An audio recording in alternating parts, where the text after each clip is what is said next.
अनुच्छेद 122 में स्पष्ट रूप से कहा गया है कि संसदीय कार्यवाही के बारे में न्यायालय कोई जांच पड़ताल नहीं कर सकते। भारत के न्यायालयों ने इस बात को मान्यता प्रदान की है संसद या राज्य विधानमंडल के किसी सदन को यह निर्णय करने का एकमात्र अधिकार है कि किसी प्रकरण विशेषाधिकार का होना हुआ है या नहीं। यह निर्णय भी दिया गया है कि मानहानि की कार्रवाई करने की लोकसभा की शक्ति हाउस ऑफ कॉमन्स की शक्ति जैसी होगी और उस शक्ति के प्रयोग की अनवीक्षा कोई भी न्यायालय सक्षम नहीं होगा। संसद में वाक स्वतंत्रता के विशेषाधिकार पर अनुच्छेद 118 के अधीन संसद में न्यायाधीशों के आचरण पर चर्चा का निषेध करता है। केवल उन्हें हटाए जाने के प्रस्ताव पर चर्चा हो सकती है। अनुच्छेद 105(3) विशेषाधिकार का संहिताकरण। अनुच्छेद 105(3) अपेक्षाकर्ता के स्वयं संविधान में उल्लिखित विशेषाधिकारों के अलावा अपने अन्य विशेषाधिकारों की व्यवस्था संसद विधि द्वारा समय समय पर करती है, लेकिन प्रत्येक सदन उसके सदस्यों तथा उसकी समितियों की सक्रिय विशेषाधिकार तथा उन्मुखियों की व्याख्या के लिए इस उपबंध के अनुसार संसद ने अभी तक कोई कानून नहीं बनाया।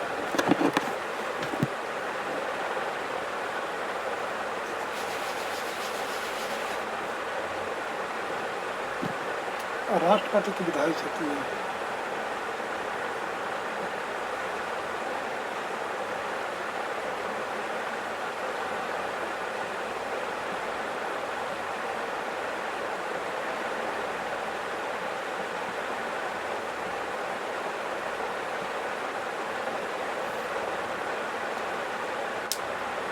अनुच्छेद 123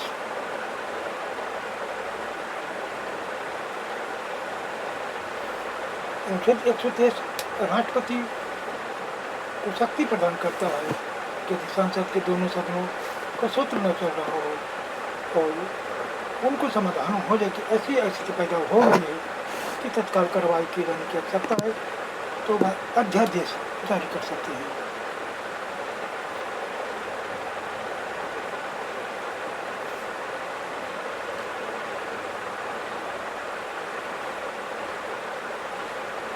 राष्ट्रपति द्वारा जारी किए गए अध्यादेश की शक्ति तथा प्रभाव सांसद द्वारा बनाए गए कानून जैसा ही है।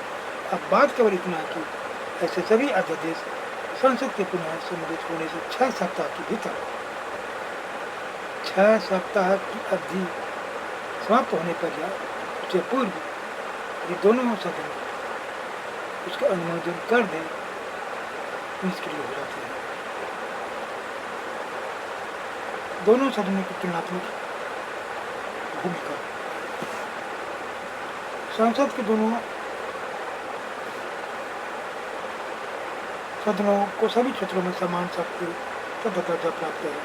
सभा वित्तीय मामलों से मंत्रिपरिषद के उत्तरदायित्व के बारे में ये केवल लोकसभा के अधिकार क्षेत्र में आते हैं।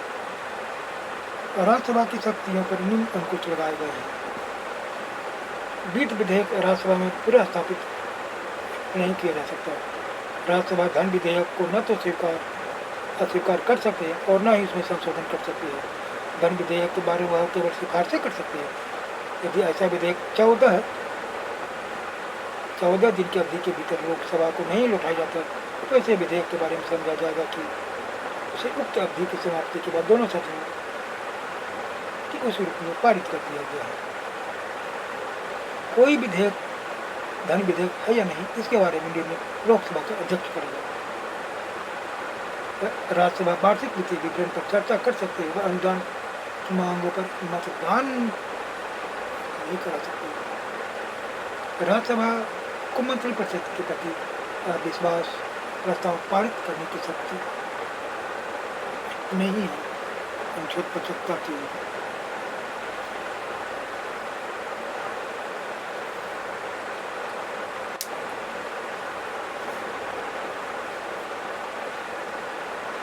हर गैर वित्तीय विधेयक को दोनों सदन अलग अलग पारित करे तभी वह कानून बन सकता है। कुछ महत्वपूर्ण मामलों के बारे में राज्यसभा को लोकसभा की संसदीय प्राप्ति के राष्ट्रपति पर महाभियोग, उपराष्ट्रपति को हटाया जाना, संवैधानिक संशोधन पर उच्चतम न्यायालय एवं उच्च न्यायालय के निर्देशों को हटाया जाना। हर राष्ट्रपति अध्यादेश आपात की घोषणा करता है। राज्य में संवैधानिक तंत्र की विफलता की घोषणा संसद के दोनों सदनों के समक्ष प्रस्तुत किए जाए।